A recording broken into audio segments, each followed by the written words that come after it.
Welcome to the Employee to Boss podcast, a podcast for everyone with an entrepreneurial spirit.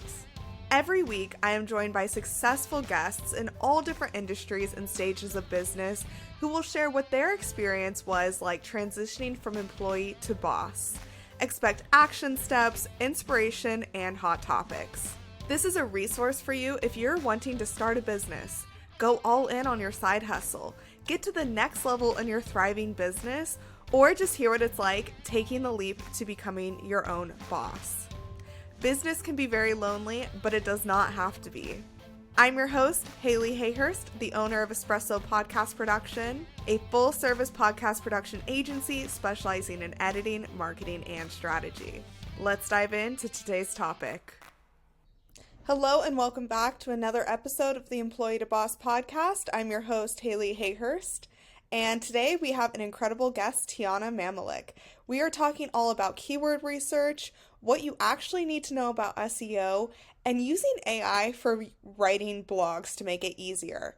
A little bit more about Tianna. She is an SEO content strategist with over 10 years of marketing experience. Her company, SMB Marketing School, offers done-for-you SEO services and focuses on teaching entrepreneurs how to do and scale their SEO. So let's get right into this episode. Hey Tianna, thank you so much for joining me on the Employee to Boss podcast. I am so excited to chat with you today. Yeah, thanks for having me. Yeah, absolutely. So if you wanted to start off by telling us about who you are and what you do, I would love to learn more. Yes, so my name is Tianna Mamalick. I have been in SEO and marketing for a decade now. And in the last year, I started my own business teaching female entrepreneurs how to actually do and manage their own SEO and content on their website to get more leads organically. Amazing. Okay, so tell us about your story from employee to boss. Like, what did you used to do and how did you get to doing what you do now? Yeah, so I have always been in marketing. I actually started my degree in finance and then I took a marketing course as an elective and it was 100% like game changer. This is where I should be. And I've never actually had a different career past that. So I started doing marketing right out of while I was still in college, actually. But I have done every type of marketing position you could possibly think of. So I have done in house, I've worked for agencies, I have freelanced. I have done different industries. I've been in the SaaS industry. I have been in the product industry. I've also been in the nonprofit industry. So I have tried many, many different things.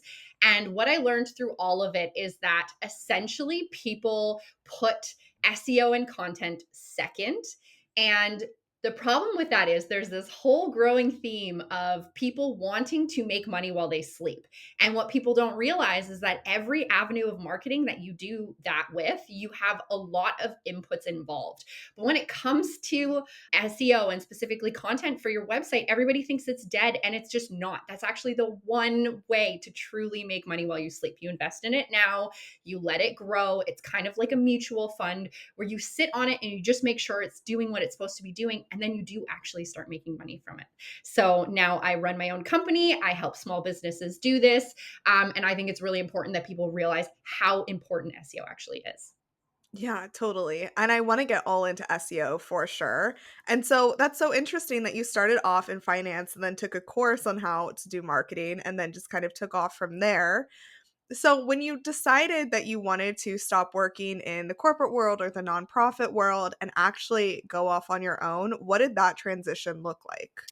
That transition was not as smooth as I would have liked it to be. I used to be a lead gen manager for a software company. I would consider it my big girl job. It was in the tech industry. I loved my job, but I found the hours it was so hard. So when I had my son, I went on mat leave and I realized having a family, I can't work 10 or 12 hours a day. It's just not going to be feasible. So I started doing freelancing and I realized that even while freelancing, a lot of people still at marketing agencies as a whole, people would put SEO second. And I also do Google ads. I also do meta ads. I love ads and I love other strategies and tactics for marketing, like email. I think they're all very important, but people consistently put SEO on the back burner. So I decided to kind of go out on my own because I wanted SEO to be the center stage, to be the theme.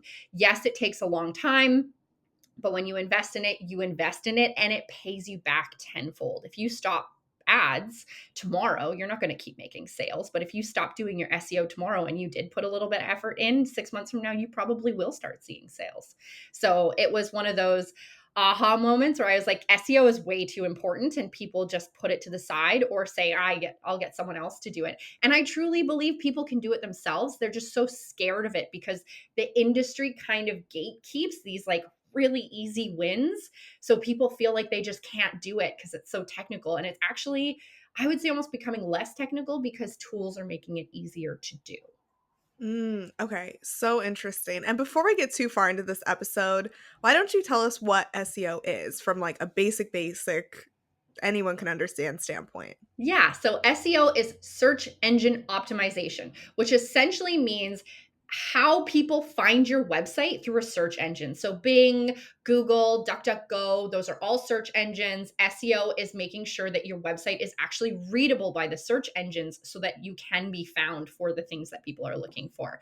And SEO is actually very useful for social media too. So as social media becomes more content based, SEO is becoming more important because their algorithms and search engines also use the same practices.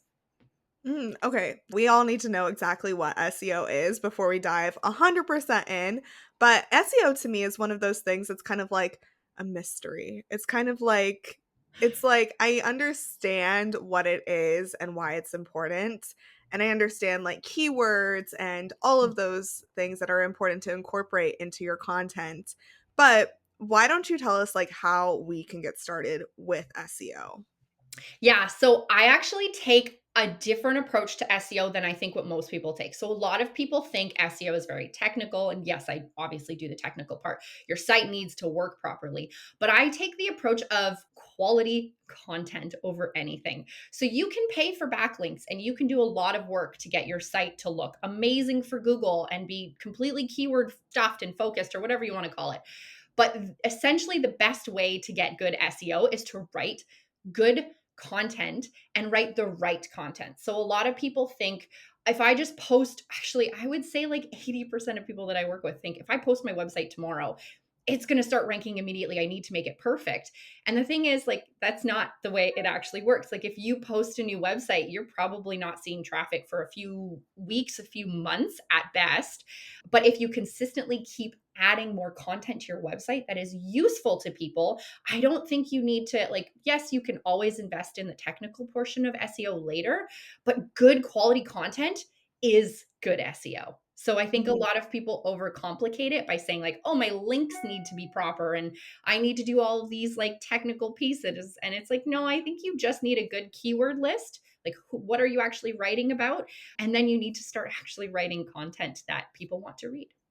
Yeah, absolutely. So another guest on this podcast, Courtney Nichols, her episode is posted if you want to go and listen. She talks about this book called They Ask You Answer. I think it was what it was called.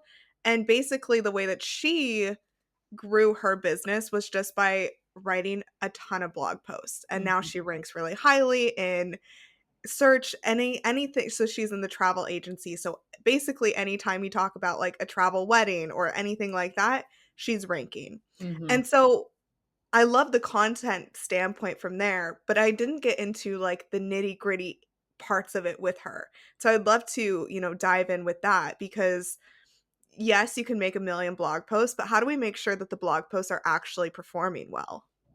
Yeah. So, one of the best ways to make sure that you're actually writing content people want to read is to essentially start by answering their questions.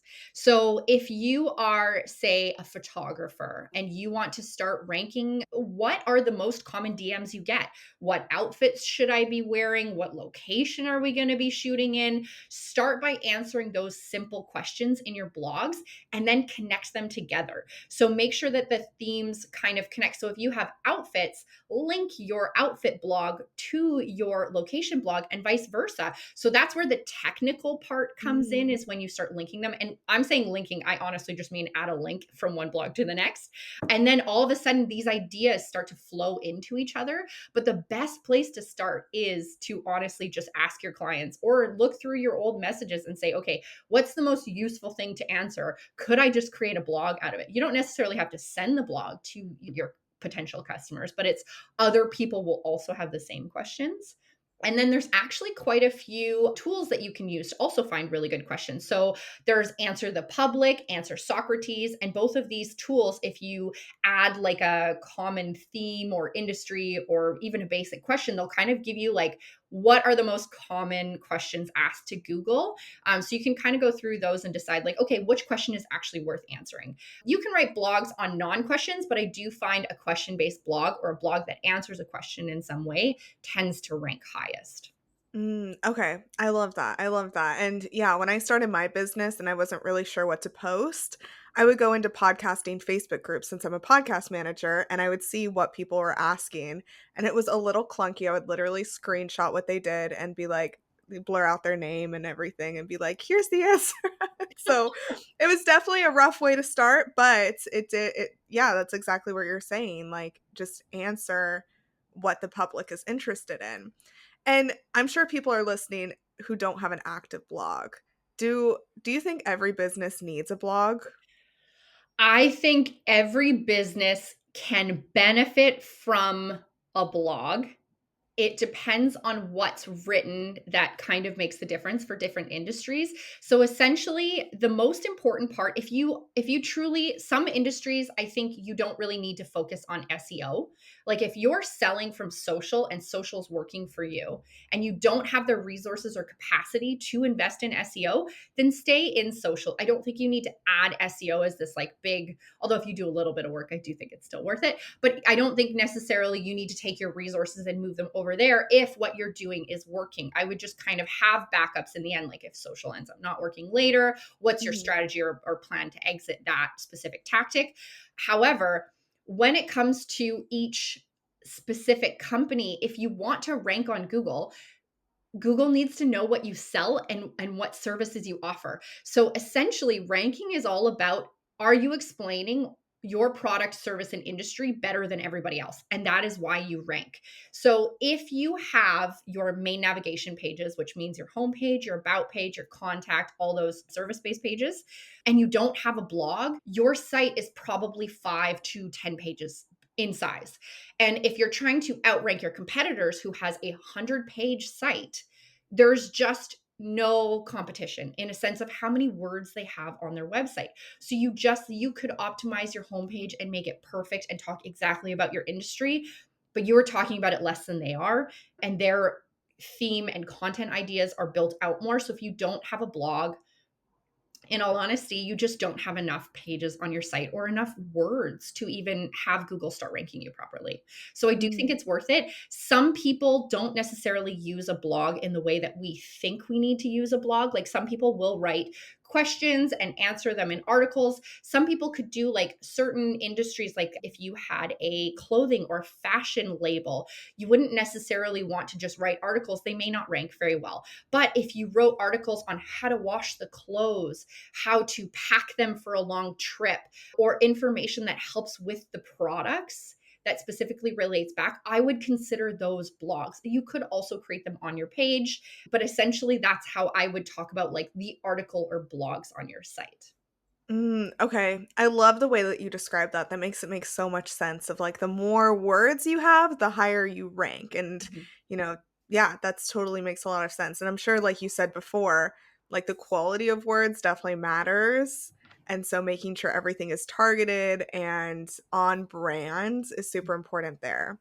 And so, a lot of new entrepreneurs don't have websites also. So I didn't have my website for the first probably 6 to 8 months of having my business. Mhm. And yeah, I definitely see like the benefits of having a website. But early on, I was like, this might be more work than it's worth. And so, or, early on, you don't know where you're going to go or if you're even going to succeed, kind of things. And so, for anyone who doesn't have a website, how can they still use SEO to grow their business? That one's a hard one because you really do need, so you could use social. Social is still Mhm. a form of SEO. So if you're thinking like, I don't have a website, I don't have one platform, your name is still searchable on social. You can also use other options like Reddit, answering questions on those, specific special. I think Quora is another one. So if you have your name on those sites, you will start ranking. The only thing is they're getting the juice and the search from that. You're not necessarily getting that. So even if you, and I've seen companies do this, and I really love this. If you're a solopreneur and you don't want to spend a lot on your website and you're not ready to invest in it, create a one-page landing page on Wix or on any of the cheaper platforms. And it's just somewhere that anytime you're doing Quora or Reddit, or you're starting to get your name out there on social, you can at least bring people back. Your one page could just say, this is who I am. This is what my service is. Here's a contact form.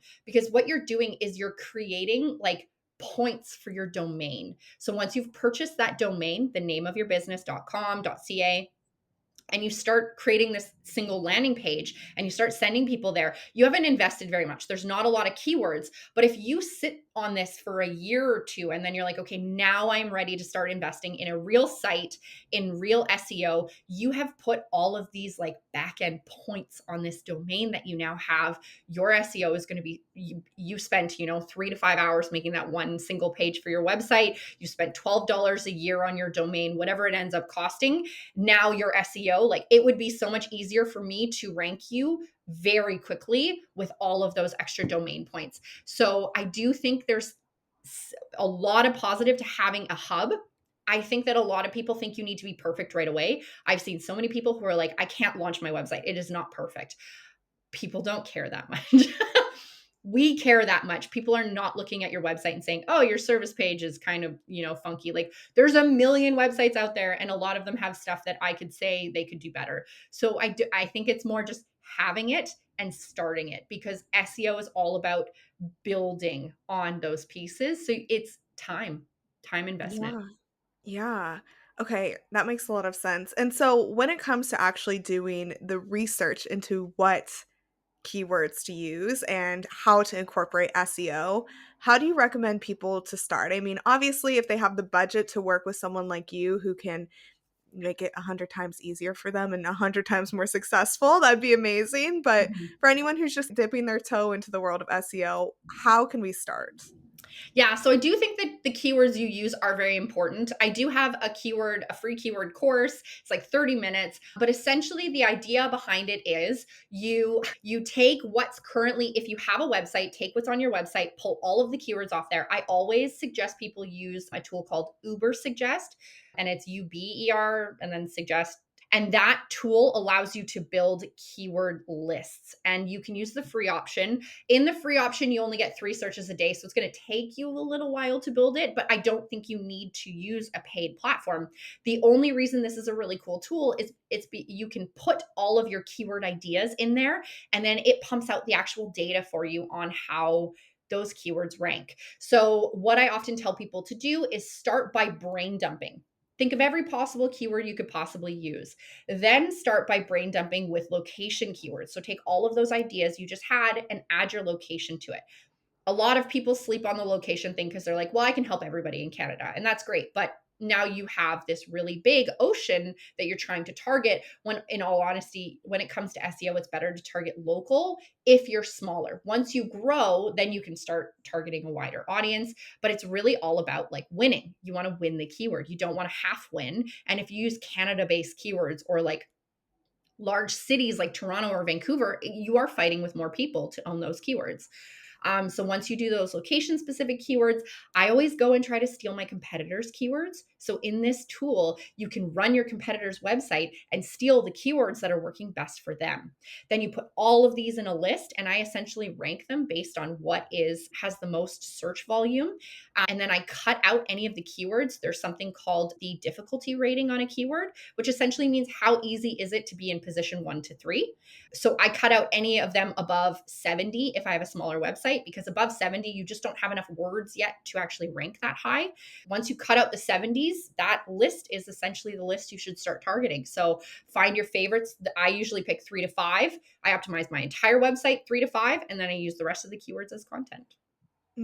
Okay, I love that. That's really, really actionable. And you can do all of that through UberSuggest, is what you're saying, right? Yes, and you do not Very need the cool. paid version. Again, it will take Okay. you a little while, but you do not need the paid version. It's just not worth it. Just take the time Yeah. to research it. Okay, amazing. I'll put that link in the show notes for anyone who's listening. And I really love that strategy because that makes it a lot easier to, if you're only using 3 to 5 keywords in your website, it's easier than having a long list of like, I'll put this word here and I'll put this word here. Mhm. So, when we have the list, what are all the things that we can do with it? I know you said create content, but what are some of the main places on our website that we should be adding these 3 to 5 keywords? Yeah, so repetition in SEO is good. If you are focused, if you're a photographer in a specific area, then it should be photographer location keyword. Or if you're a specific type, family, maternity, that keyword should essentially be everywhere. So you read your homepage. A lot of people forget to read their homepage, or they leave it for a really long time and go back and they're like, oh my gosh, my homepage doesn't even tell you what I do. So read your homepage, make sure your keywords in your homepage. There's something called metadata. If you just YouTube how to update your metadata on whatever builder you're on, it's so much simpler than we think it is. It's just a little input field. It's nothing fancy, but that's what shows up on Google. And a lot of people are saying metadata doesn't matter as much anymore because Google can pull your metadata. I don't think that's correct. One, every time I optimize a website, it does better. So I don't feel like that is true. And two, when Google pulls your metadata on its own, it can pull from your menu bar, from your header, it can cut off words. So I always suggest optimizing it. It gives, like, Google's got a hard job, so just make Google's job easier and give it what it needs. And then when you're looking at your site, add it to your titles. So your service page, if it just says services, that's a disservice to you. So it should say, like, what services are you and where are your services? And then your contact page too. A lot of people will just put a form on their contact page. I would say, what services do you offer in what area? That's another really great place to kind of add those keywords and give like a really, really simple outline of what you offer. Contact me for more. And now it doesn't even look weird on your page, but you have added that to like most of your main navigation pages now. Yeah, and I remember during our first conversation, you said something about how a lot of people are not searching like podcast producer Seattle. They're going to be searching podcast producer near me. And that was like a light bulb moment in my brain. I was like, that's so true. And so, you know, how do we set up like is that important to put our location on our website as well, even if we are online based and can work with anyone anywhere? Yes. So I truly believe, even though we are doing online based, you can work from anywhere, location keywords will be how you win because competition is big.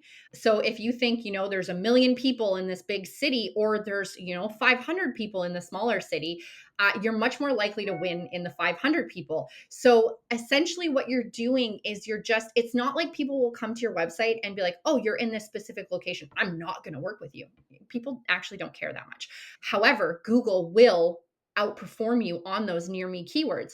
So my suggestions to optimize for the near me idea is to have your location keywords be very specific. If you are a bit of a bigger company, like say you're an e-commerce that started in a local city, pick one of the bigger cities around you. So say you're in Markham, Ontario, you want to pick like Toronto. In Vancouver, it'd be like Langley in Vancouver.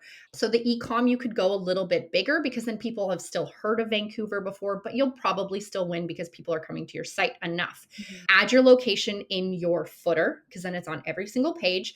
And then you can also, there's a tool on Google, it's free. It's called Google My Business. You should have one. The reason I suggest that is because if you don't claim your name, someone else can. Major businesses don't tend to have a Google My Business, like a Lululemon won't have a Google My Business, but they have also paid for their name to not be on Google My Business, so no one can claim it. If you don't Mhm. claim your own name, anybody can go on and take it. And then in that's actually how you rank for Google Maps. So if you embed the map off of your Google My Business onto your contact page, you have now linked the two. So Google now Mm. knows more specifically where you're actually located. Some people who want to optimize even further will actually put their location in their footer. For service-based businesses, I find this happens less, but if you have a brick and mortar, I would put your map in your actual footer. Okay. Yeah, that's great advice. And so these have all been really actionable tips on what to do, how to actually incorporate SEO. And before we head off, I want to make sure we talk into what analytics should we be tracking to see if we're actually successful. Like if we're putting all this work into our SEO and putting it all over our website, what kind of results should we be seeing? Yeah, so a lot of people don't actually use Google Analytics. So if you don't have it, please ask your web developer. Please put it on there yourself. Again, lots of YouTube videos on how to do it. For your analytics, I always say set up event tracking. Event tracking means, so Google does have, it's called GA4. It's a whole new update. It changed the way people, look at the internet. But Google Analytics 4 does have automated form completion. So you won't get perfect tracking on, you could dig into which form it is, but generally speaking, you can kind of see who filled out my form. And then there's certain places in Google Analytics where you can check what page they filled the form out on. So if you have forms, that's how you'd set it up. If you have an e-commerce business, most of them, like Shopify, auto connects your actual sales data. So you can look right at your sales data. So there's a lot of like precursors that people can set up for you if you're really interested. Like, did someone click this button? But for Mhm. me, essentially, it's really just like, what is the action you wanted people to take, and make sure that's set up.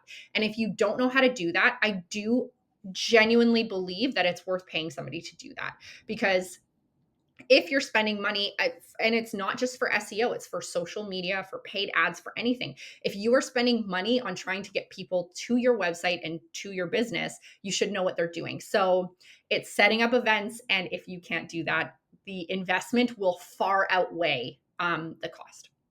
Definitely. And I totally agree with that. I have met a lot of people who have set up their Google Analytics incorrectly. Actually, a company I was working for previously had their Google Analytics set up incorrectly, and we didn't have data for like 6 months. Mm, And it was a lot. And so definitely having someone set that up is worth it. It's one of those things where you probably can do it, but you probably will do it wrong. yeah. There's a lot of things like that where it's just better to go to an expert than anyone else. Yeah, exactly. Because you can't get the data back either. It's not quite the same. Or Exactly. if you don't have the events set up originally and then you set them up, there's no backup data. That is Yeah. what it is. Yeah. Yeah, definitely. So, Tiana, who do you work with? Who do you typically help with your services? I have really started focusing on small female-owned businesses that are just starting out. So I love working with people and teaching them the pieces. So not necessarily having them, sit with me and walk through like what is SEO, but I want them to know what's happening on their website. So in the Mhm. future they can say, yes, this was done for me, or yes, this wasn't done for me. And then when they need help with content, it's really working on them with like, what type of questions do you have? Some of the industries I have a lot of clients in are actually counselors. Weirdly enough, e-commerce fashion brands are a big one, Mm. which was not on purpose, but I totally love the product. So that's great. And then a lot of service based businesses, because the tracking for them is super important. And then you can use smaller ad budgets on, say, Meta to maybe, or Google to support your SEO a little bit. So, what I often tend to do is a small SEO project to make sure that their site is optimized, and then start doing some ads to just, pump it up faster, because people who are investing want it to go a bit quicker. But I also offer courses. So if somebody genuinely wants to learn how to do SEO, they could take one of my courses. It is a 4-step 4-week course where you learn keywords, SEO optimizations, which is how your site looks on Google, your local search, so how to use your Google My Business properly, and then the final one is how to actually create and write content people want to read. Okay, I love that. And what's the link to find that? So that one is SMB Marketing School / courses, and you can see it right on there. Okay, SMBmarketingschool.com/courses. perfect. I'll definitely put that in the show notes. And so, for anyone who is thinking, this is a lot, I might want to hire Tiana, when do you know you're ready to hire someone to help you with your SEO? Like, what stage in business are your clients normally when they come to you?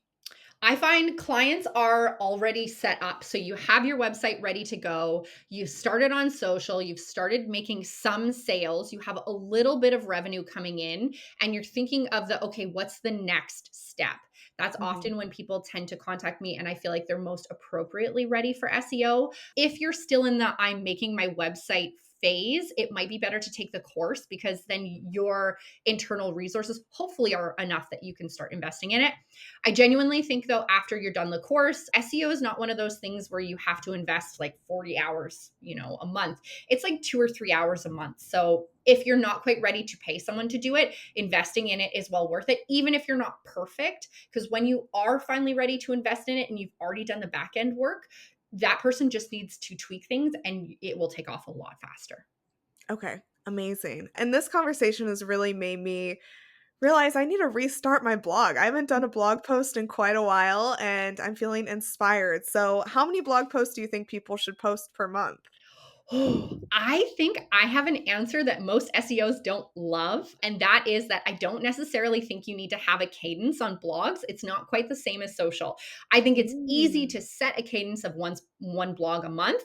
But honestly, if you have a slow month and you want to write 12 or 15 blogs, once you post your content on your website, it starts ranking. So it's not quite like social where you do need to update your website from time to time. So I do think every 3 months you should post something new on your website. That doesn't necessarily need to be a blog. But if you have an extra month and you want to post 10 blogs, I would just post 10 blogs. I wouldn't worry too much about Okay. like how often you're releasing them. I would just make sure you're putting new stuff on your website from time to time.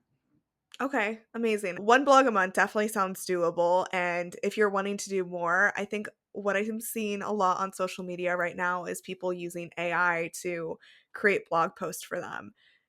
What is your thoughts on that? For anyone who's wanting to put out like a large amount of content, like 15, 20 blog posts a month, and they don't want to have to like write every word, what is AI? Is it helpful? What is your thoughts on that? So, my thoughts on AI. AI is a super useful tool. It should not be the creative portion of your business. So, I think there is a time and a place for AI. However, blogs written by AI are not ranking super well. It's not like it's not going to rank. If you have no time and you want to do it, be my guest. You can definitely post it. It will rank probably less than your competitors. What I would say, and the best way that I use AI for my blog writing, is I actually input my keywords and say, hey, Chat GPT, write an outline for this blog for me. And then I will fill in the outline. So ChatGPT will give me the idea behind what the blog should be written about. And then the one thing I would say is if you genuinely want to rank, if ChatGPT or whatever AI system you're using gives you your outline, try to add 2 extra sections because the goal to rank on Google is to be better than your competition. So if ChatGPT is giving you that outline, that is the perfect outline to meet the expectations of whatever you're ranking for. So if you can add 2 more ideas on top of that, you're more likely to rank higher. That's such a good tip. Thanks so much for sharing. I'm gonna have to go try that after this. I like to see what AI can do. Just, I asked it to like build a funnel and it literally built like it outlined a triangle and like all these random things that I didn't know it could do. And so I did not know it could do that. And that's such an amazing tip. I'm definitely going to try that right after this interview. So thank you so much for sharing that. Yeah. I would love it if you could share those action steps that we talked about. So this is how I wrap up every single episode is asking the guest to share 3 action steps for the audience to take based on this conversation.